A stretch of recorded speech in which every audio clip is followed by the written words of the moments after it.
I'm Geoffrey Canada. I'm the founder of the Harlem Children's Zone, and I am a board member of XQ. Children learn differently, and they have totally different motivations. Some kids can't wait to get more physics. I was not that kid. So if you gave me a bunch of physics, I was going to turn off. And I think teachers need to find a hook. For some kids, it's the arts. For some, it's hard academics and science and math.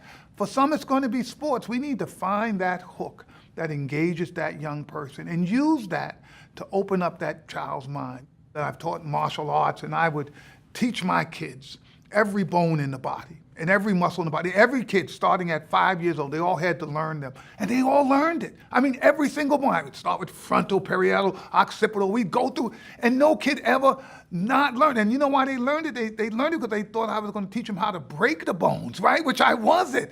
I just realized this was an easy way to get some anatomy in. But that motivation, when a kid is motivated to learn, they learn.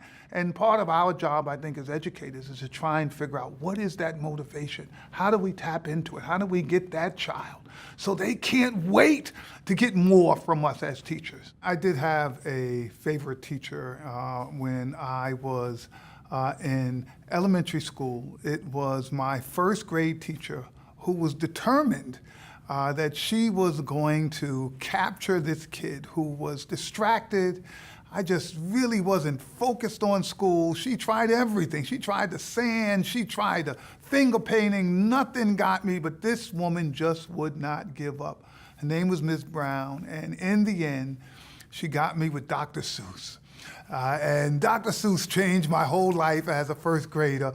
That teacher to me was the perfect example of a teacher's willingness to do whatever it takes to capture a child, to get that child motivated, excited by school. So thank you, Mrs. Brown.